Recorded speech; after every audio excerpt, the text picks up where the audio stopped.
এত প্রতাপশালী নারী প্রধানমন্ত্রী কয়েকদিন আগেও দাম্ভিকতার সাথে বলেছিলেন শেখ মুজিবের কন্যা দেশ ছেড়ে পালায় না। পরে কি হয়েছে? এখন লোকজন স্লোগান দেয় পালাইছে রে পালাইছে, পালাইছে রে পালাইছে, শেখ হাসিনা পালাইছে। কাজে আমরা পরিষ্কার ভাবি আমাদের আজকের এই সম্প্রীতির সমাবেশ থেকে আজকের এই সমাবেশ আমরা করছি কেন? আমরা দেখছি যে আজকে যেই ছাত্র জনতা যে স্বপ্ন নিয়ে একটা সহনশীল মানবিক সমৃদ্ধ গণতান্ত্রিক বাংলাদেশের স্বপ্ন নিয়ে তারা যে মুক্তির লড়াই সংগ্রাম করেছে, সেই মুক্তির লড়াই সংগ্রামে দুষ্কৃতিকারীরা একটা নৈরাজ্যকর পরিস্থিতি সারা বাংলাদেশে তৈরি করতেছে।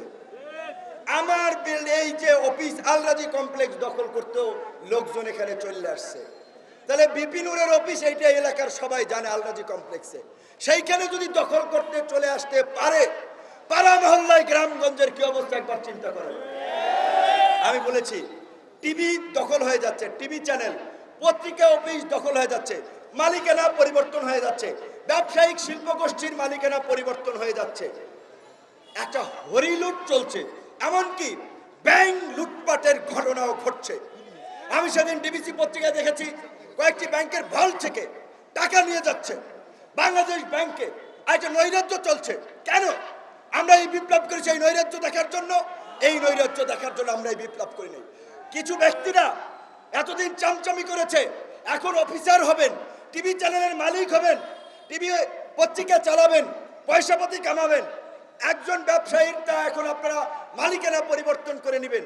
এটিকে হরিলুটের বাংলাদেশ গড়ার জন্য আমরা এত ত্যাগ স্বীকার করেছি, এত রক্ত দিয়েছি। নো, সেটা হবে না, হবে না। আমরা ওই দুর্বৃত্তদেরকে হুঁশিয়ারি দিয়ে বলতে চাই, আমরা সামরিক বাহিনীকে, আমরা অন্তর্বর্তীকালীন সরকারকে বলতে চাই, অতি দ্রুত আপনারা সকল রাজনৈতিক দলের সাথে বসে কিভাবে এই দুর্বৃত্তদের বিরুদ্ধে ব্যবস্থা নেবেন, পরাজিত করবেন, আপনারা সেই রূপরেখা তৈরি করুন। আমরা আপনাদেরকে সব ধরনের সহযোগিতা করব। আজকে আমার বাড়ি তো বরিশাল, জানেন তো, নদ নদীর এলাকার লোক। লঞ্চঘাট দখল হয়ে যাচ্ছে, এইবার খাবে এক গ্রুপ, খেয়াঘাট ওইবার খাবে আরেক গ্রুপ। অলরেডি ভাগ বাটোয়ারা লুটপাট একটা শুরু হয়ে গেছে। যেতে না যেতেই কোন সরকার, রাজনৈতিক সরকার কি ক্ষমতা এসেছে? আগে রাজনৈতিক দলের উৎপাত এইভাবে বেড়ে গিয়েছে, নিরীহ মানুষের উপরে হামলা হচ্ছে, বাড়িঘর দখল হচ্ছে। এই পরিস্থিতি চলতে দেওয়া যায় না।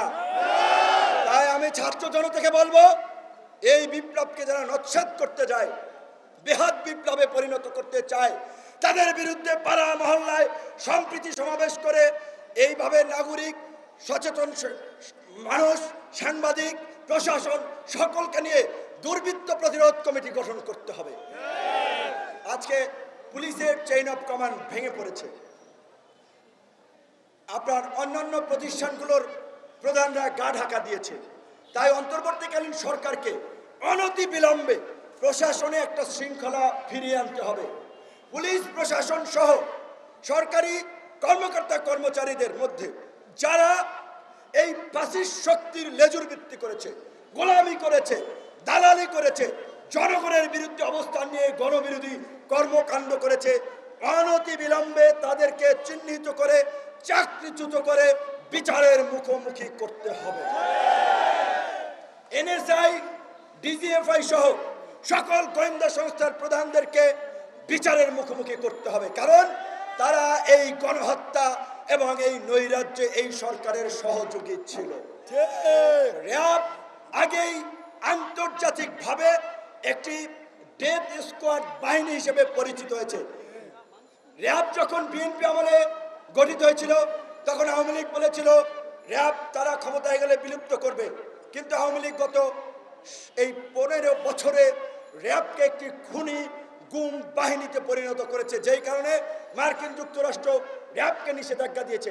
কাজেই আওয়ামী লীগ বিএনপি করে নাই, অন্তর্বর্তীকালীন সরকারকে করতে হবে, র্যাবকে বিলুপ্ত করতে হবে।